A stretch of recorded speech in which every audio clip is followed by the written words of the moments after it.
여러분들은 기다리시는 거 잘 하시나요? 기다리는 거 잘 하십니까? 어떤 분들은 기다리는 거 참 못 하시는 분들이 있습니다. 막 기다리면 막 화가 나는 막 그런 분들도 많이 계시죠. 그죠? 또 어떤 분들은 잘 기다리시는 분이 있습니다. 사실, 다음에 하겠습니다. 기다리는 사람은 사실은 그 대상을 그냥 막연히 기다리는 것이 아닙니다. 사실은 그가 올 자리에 미리 가서 그를 맞이하는 것입니다. 무슨 말인가 하면 기다리는 것은 사실 그리움이거든요. 그러니까 그리움이 어떤 거예요? 내가 누구를 그리워한다는 것은 그 대상이 내 마음을 가득 채우고 있다는 것을 의미하는 것입니다.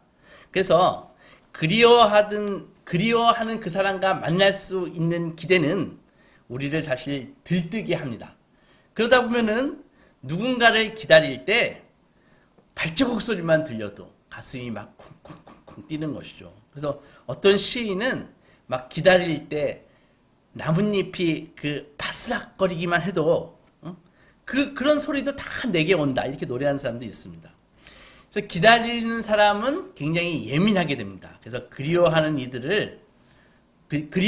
이들은 온몸이 귀가 돼가지고 귀가 막 온몸이 다 귀가 돼가지고 그 조그만 기척에도 막 반응하게 되는 것이죠. 그래서 기다림이 길어지면은 초조함도 깊어지게 되는 것입니다. 그런 의미에서 기다림은요, 그분이 나에게 오는 것이지만 사실은 나의 마음은 그분에게 가는 것입니다. 기다림의 양면성이 있다고요.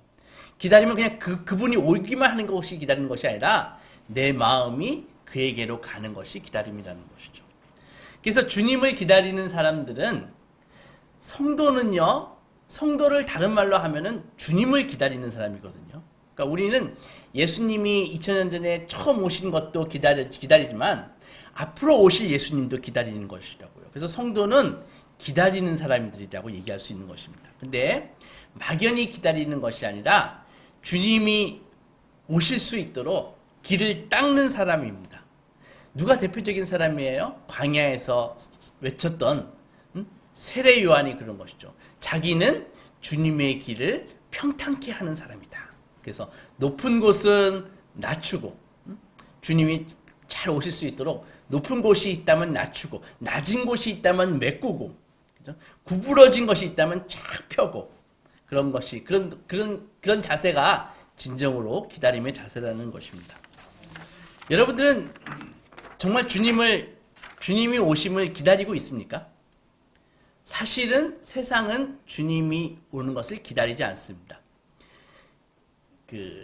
까르마조프가의 형제들이라는 도스토옙스키의 소설이 있는데 거기 보면은 대신문관이라는 사람이 있는데 소설이니까 예수님이 재림하시니까 예수님을 탁 체포했습니다. 그래서 지하실에다가 감옥에다 딱 가둔 다음에 막 윽박지르죠. 당신은 여기 오시지 말았어야 한다고.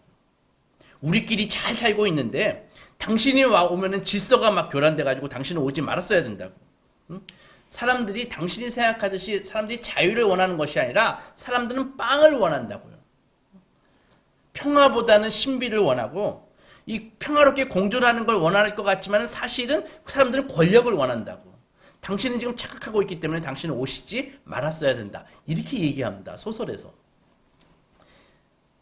마찬가지입니다. 예수께서 진짜 사역을 시작하시려고 오셨을 때 광야에서 40일을 금식하셨지 않습니까? 근데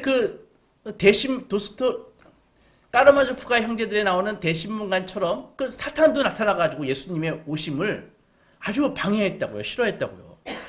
광야에서 40일 동안 금식하셨는데 사탄이 나타나가지고 뭐라 그랬습니까?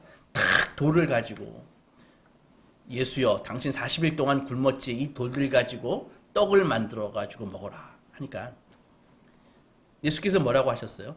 사람이 떡으로만 살 것이 아니요 하나님의 입에서 나오는 모든 말씀으로 살 것이니라 하면서 물리치셨잖아요. 그 다음에 이번에는 거룩한 성으로 예수님을 데려가가지고 뛰어내려라. 천사가 너 발을 받쳐줄 것이다. 네 능력을 보여라. 그런 건 아닙니까?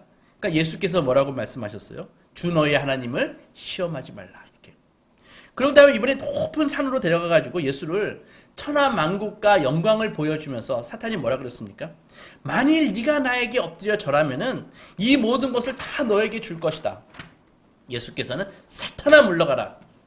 주 너의 하나님만 경배하고 다만 그를 섬기라 하였느니라. 이렇게 물리치셨다고요. 그러니까 이 사건이 의미하는 바가 무엇일까요?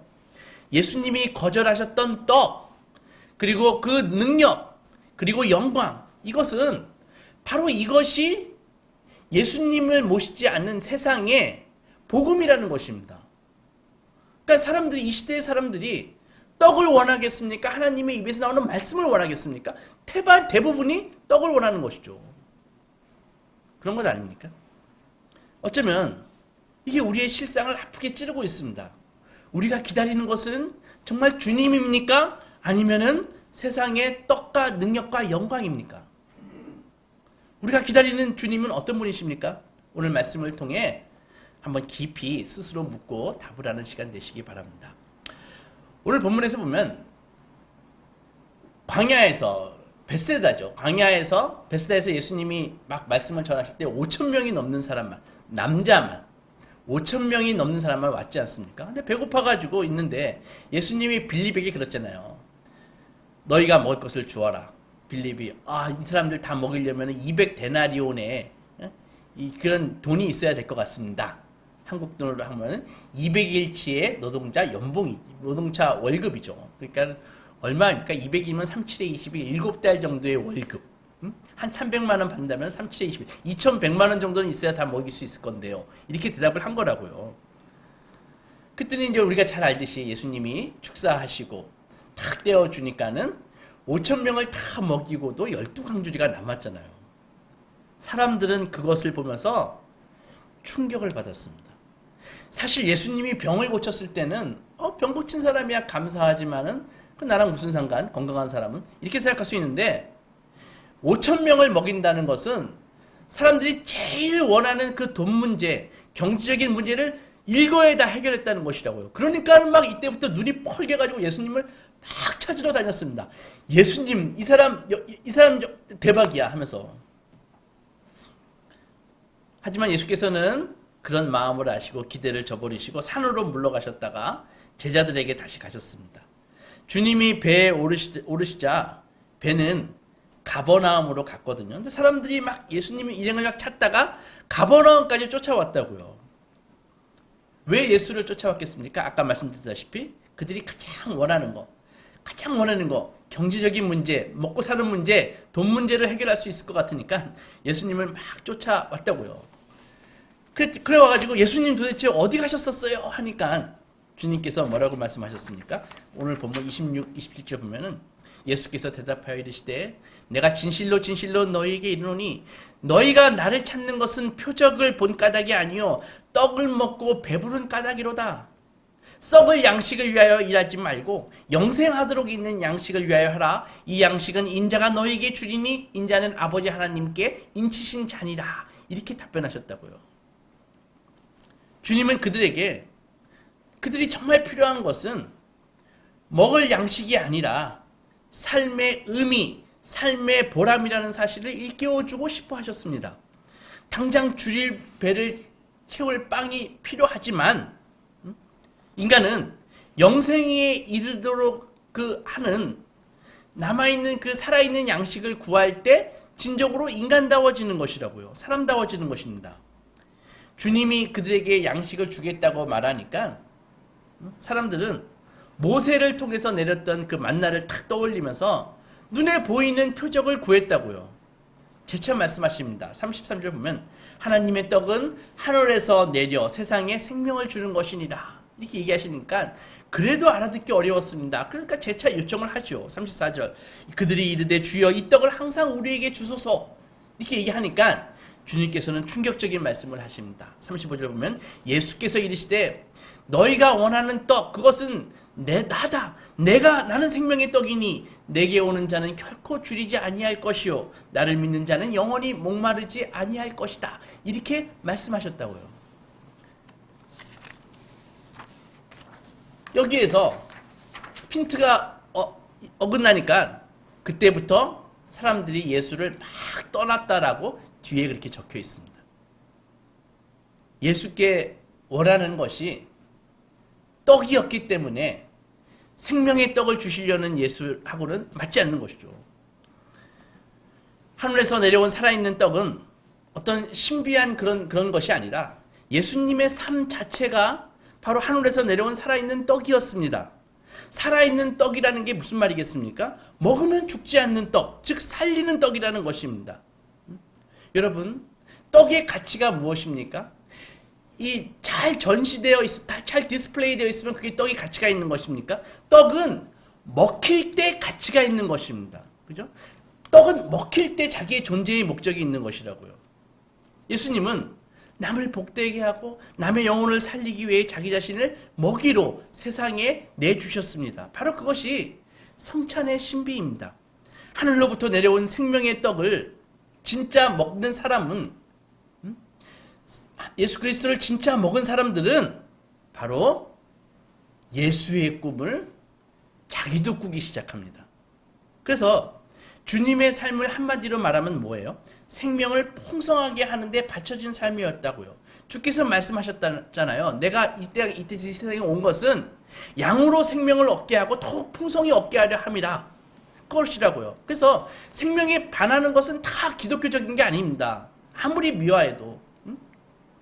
스스로 목숨을 끊는 게 공양입니까? 그런 건 전혀 하나님의 보시기에 그냥 악한 것입니다. 어떻게 그것이 어떻게 미화될 수 있습니까? 주님의 삶은 한마디로 생명을 풍성하게 하는데 바쳐진 그런 삶이라고요. 병든 이를 치유하고 죽어가는 이가 있다면 살리고, 스스로 극단적인 선택을 하려고 있다면 막아내고, 소외된 자를 살리고, 이런 일들에 소외된 자의 벗으로 사셨습니다. 그게 주님의 삶이었습니다. 주님은 삶으로 서로의 버팀목이 되어주는 것이야말로 하나님 나라의 시작임을 사람에게 일깨워 주셨습니다. 우리가 정말 주님을 기다린다면은 그런 삶을 여기에서 시작해야 됩니다. 그것이 바로 진실한 기다림이요, 그분에게로 가는 것입니다. 아까 처음에 말씀드렸죠. 기다림은 그분이 오시는 것을 기다리지만 나의 마음은 그분에게로 가는 거라고요. 초토의 시라는 시가 있습니다. 한 요즘 고등학생들은 좀 아는시인데, 초토의 시로 유명한 시인이 구상이라는 시인이 있습니다. 그리고 그림 그리는데 소를 잘 그린, 소를 주로 그린 이중섭이라는 그런 화가가 있습니다. 이중섭은 들어봤죠? 소 그림, 그죠? 근데 어느 날 그 구상 시인과 이중섭 그 화가는 아주 절친한 친구였습니다. 근데 구상 시인이 병이 들어가지고 폐결핵으로 폐절체, 절단 수술을 받았는데, 몸은 병이야 병원에서 고쳐주지만 이 약해진 마음은 정말 좋은 친구를 만나면 좀 치료받을 수 좋겠는데, 위로받을 수 있겠는데, 그래서 자기가 가장 친한 친구인 이중섭이 좀 병문안을 와주기로 기대했다고요. 근데 막상 아파서 누워있는데 평소 가장 절친인 이중섭은 안 오고 별로 안 친한 친구들은 다 와가지고 병문안을 하더라는 거예요. 기다리는데 이 친구가 안 오는 겁니다. 나중에는 굉장히 섭섭했다고 해요. 세상에 그렇게 내가 이중섭이랑 얼마나 친한데, 내가 그 친구를 얼마나 사랑했는데 그 친구는 나에게 병문안을 오지 않고 안 친한 애들만 이렇게 갖고 이렇게 오고, 혹시 무슨 사고가 생긴 것이 아닐까라고 생각했답니다. 뒤늦게 이중섭이 찾아왔는데 너무나 멀쩡하더라는 거예요. 아픈 것도 아니고. 화가 나가지고 자네가 어떻게 그럴 수가 있나? 내가 누구보다 자네를 얼마나 기다렸는데 그 자네가 가장 먼저 달려올 줄 알았네. 정말 섭섭하네. 하니까 이중섭이 좀 짓궂거든요. 묘한 미소를 짓더니 도화지 한 장을 착 내미는 거예요. 거기에 보니까는 큰 복숭아 하나 딱 그려져 있고 빨개 벗은 남자 둘이서 이렇게 있는 그런 그림이었어요. 그래서 구상이 딱 보더니 더 짜증이 나가지고, 자네 지금 장난하나? 이게 뭐 하는 짓인가 했더니 중섭이 씩 웃으면서 그 그림을 막 흔들면서, 복숭아, 천도복숭아, 님자상이 우리 구상이 이걸 먹고 요걸 먹고 어서 빨리 나으란 그 말씀이지. 그 마디 하고선 싹 집에 가버리는 거예요. 도대체 이게 뭐야 이렇게. 사실 가난한 중섭은 친구 병문안 할 때 복숭아 살 돈이 없어서 그림을 그려서 온 것입니다. 근데 그 그림이 지금 얼마인지 아십니까? 돈 아무리 줘도 못 삽니다. 근데 정작 이중섭이 먼저 세상을 떠나버렸어요. 그리고 구상은 병이 나가지고 회복해서 살아남았는데 10년이 세월이 지나고 구상은 다시 큰 수술을 받고 자리에 누워 있었습니다. 근데 마침 복숭아철이었는지 병원의 메뉴로 복숭아가 이렇게 자주 올라왔습니다. 근데 구상은 그것을 집어들 때마다 귀에서 노래소리가 들리는 거예요. 복숭아, 천도복숭아, 님자상이 우리 구상이 이걸 먹고 요걸 먹고 어서 빨리 나으란 그 말씀이지. 그게 자꾸 들리는 거예요. 그래서 자꾸 되씹다가 나중에 그 장난기 있고 천진스러운 그 노랫가락이 친구의 병을 낫기를 기도하는 기도문으로 들리는 것입니다. 그리고 계속 듣다 보니까 나중에 다른 한 분의 음성과 겹쳐졌습니다. 예수께서 떡을 가시사 축복하시고 떼어 제자들에게 주시며 이르시되 받아서 먹으라 이것은 내 몸이라. 또 잔을 가지사 감사기도 하시고 그들에게 주시며 이르시되 너희가 다 이것을 먹으라 이것은 죄사함을 얻게 하려고 많은 사람을 위하여 흘리는 바 곧 나의 언약의 피니라. 이게 오버랩되는 것이었습니다.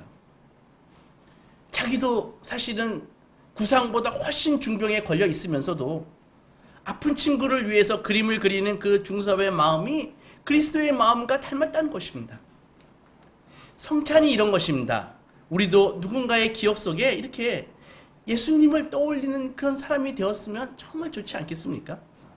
누군가의 시린 손을 잡아주고 추운 겨울에 눈물 흘리는 이들 곁에 머물고 누군가가 절실히 필요로 하는 것을 제공하려고 노력할 때 우리는 하나님의 살아계심을 증언하는 진정한 복음 전도자가 될 것입니다. 하늘에서 내려온 생명의 떡을 먹는 사람들마다 우리가 먼저 생명의 떡을 먹었잖아요. 그러면 우리는 우리 이웃에게 역시 생명의 떡이 되어야 되는 것입니다. 그런 삶이야말로 진정한 기다림의 삶이라는 것이죠. 오시는 주님을 향해서 우리 마음이 나아가는 삶입니다. 영어로 이 대강절을 어드벤트라고 얘기하는데 오심, 도착 그런 뜻입니다. 그런데 라틴어 아드벤투스에서 나왔는데 그 말은 그냥 보통 도착, 오심 이런 뜻이 아니라 보통 사람이 아니라 큰 힘을 가진 사람이 오는 것을 나타내는 단어입니다. 이 아드벤트라는 단어는요. 그래서 그 특별한 존재가 오면은 불의한 것을 바로잡고 사람들을 괴롭히던 모든 문제를 해결해 줄 거라고 그렇게 다 사람들이 믿어졌다는 것이죠. 그런데 누가 그런 분을 기다리겠습니까? 바로 세상에서 짓밟힌 사람들이 기다리는 것입니다. 연약한 사람들이 기다리는 것입니다. 권력자를 기다리지 않습니다. 아까 얘기했잖아요. 그 대신문관처럼 권력자는 예수가 오는 것을 아마 싫어할 것입니다. 자기의 질서가 무너지니까.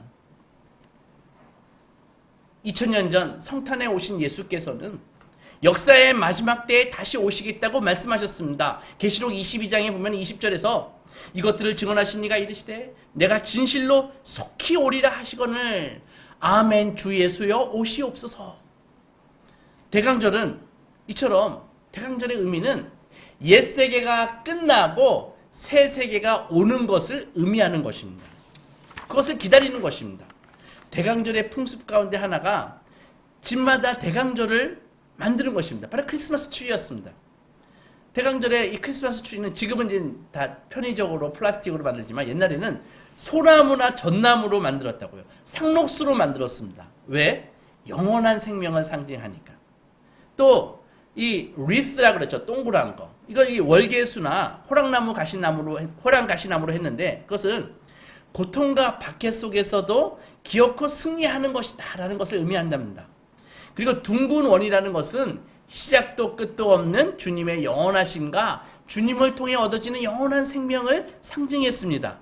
솔방울은 그 열매를 맺는 그 열매를 상징하는 것이죠. 열매로서 생명과 부활을 상징하는 것입니다. 가족끼리 모여서 크리스마스 트리를 만들고 그 뜻을 새기고 저녁마다 촛불을 이렇게 켜고 고난 가운데 있는 이들을 위해 기도하는 것도 참 좋은 아름다운 모습일 것 같습니다. 그러나 대강절을 이 의례적인 절기로만 기다린다면은 사실은 새로운 삶은 불가능합니다. 그러면 우리는 어떻게 대강절을, 어떻게 주님을 기다려야 할까요? 기다려본 사람들은 알 것입니다. 기다림에는 기쁨과 설렘도 있지만 조바심과 두려움도 있습니다. 더 나아가 쓸쓸함도 있습니다. 그리고 기다리는 사람은 특징이 뭐예요? 그 장소를 벗어날 수 없다는 것이죠. 길이 엇갈리면 안 되니까. 그래서 어떤 의미에서 기다린다는 것은요, 우리의 자유를 사실은 빼앗기는 것입니다. 그런데 그 자유를 빼앗기는 것이 싫지만 않습니다. 왜 그렇습니까? 그 기다림의 대상이 오시면 우리에게 기쁨과 행복과 평안이 있기 때문에, 복이 있기 때문에 우리는 기다릴 수 있는 것입니다. 바로 주님을 기다리는 마음이 이러해야 되는 것입니다. 주님을 마음 깊이 모실 때 우리 삶이 든든해지고 허망한 열정에 휘둘리지 않고 세상이 줄 수 없는 평안을 누릴 수 있습니다. 하지만 어떤 이들은요, 나 기다리는 거 싫어. 나 사실 기다리면 내 영혼이 아주 파리하게 말라 죽는 것 같아. 그렇게 생각하는 분들도 많이 있습니다. 그러나 우리의 이 성도의 기다림은 그런 기다림이 아니라는 것이죠. 그냥 무작정 기다리는 것이 아닙니다. 주님을 기다리는 이들은 주님이 기뻐하시는 일을 하면서 기다리는 것입니다. 그래서 그럼 주님이 기뻐하시는 일이 뭐예요? 아까 말씀드렸죠. 생명을 풍성하게 하는 것이라고요. 반생명적인 것은 절대 기독교적인 그런 옳은 가치가 아닙니다. 어떤 경우에도 마찬가지입니다. 그런데 주님이 병든 이를 고치시고 귀신을 쫓아내시고 죄인들의 벗이 되신 것은 다 이 생명을 풍성하게 하는 것이라고요. 그래서 주님을 기다리는 사람들은 생명을 함부로 유린하는 그런 상황에 있다면은 그런 상황에서 저항해야 되는 것입니다.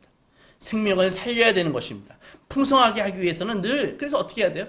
그리스도 안에 생명이신, 생명의 근원이신 그리스도 안에 있으면은 이게 가능하다는 것이죠.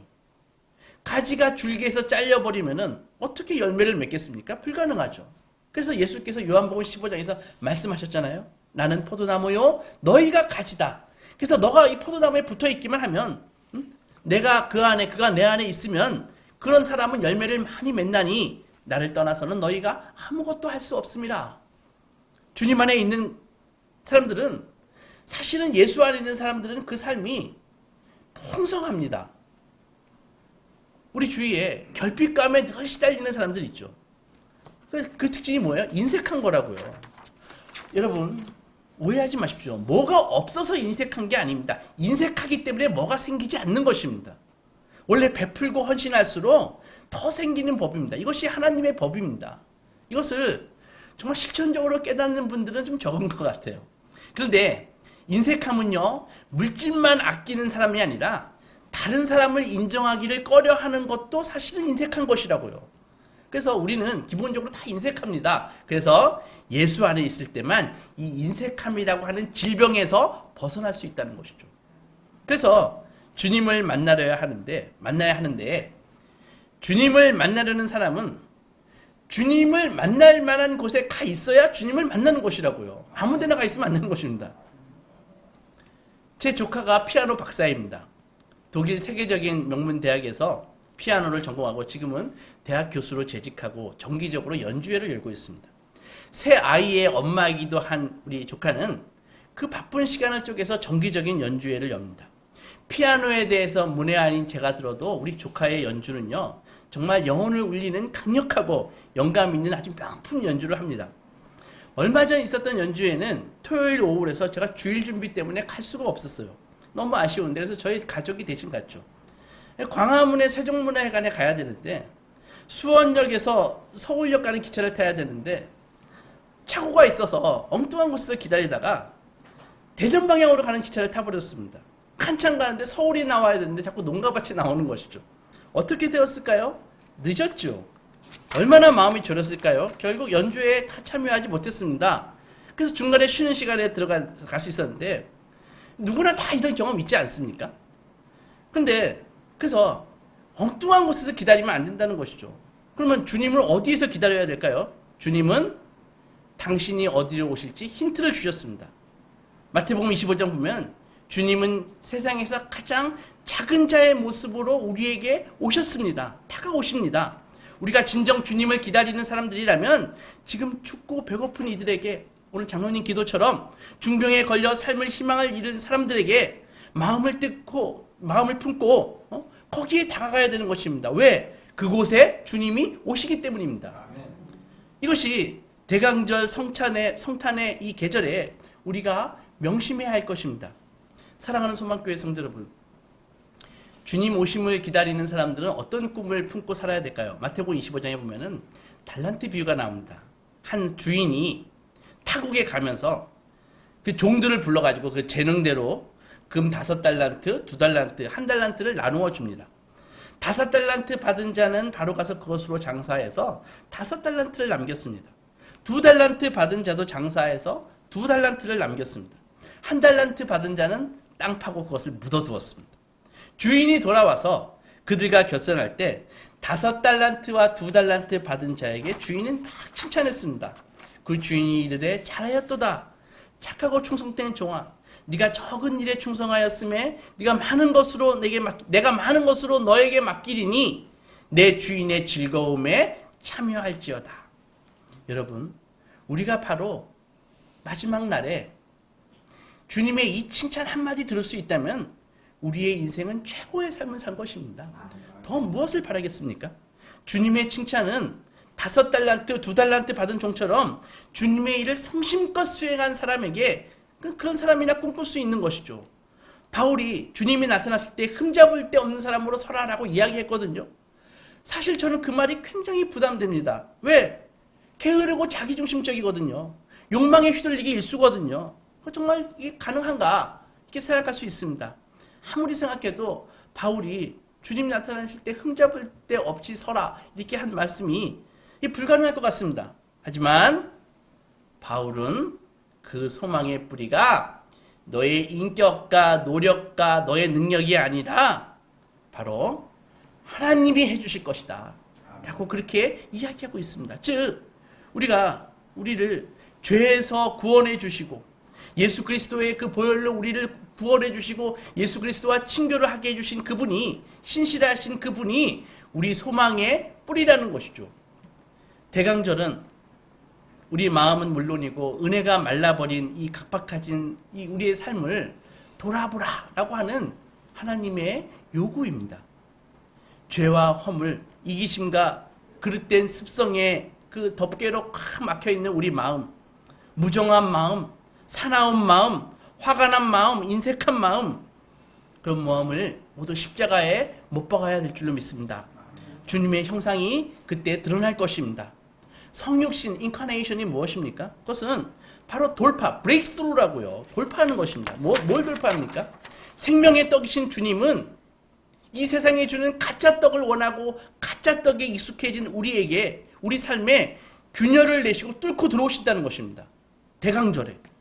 그래서 우리의 그 자아의 그 자기 중심성을 깨뜨리십니다.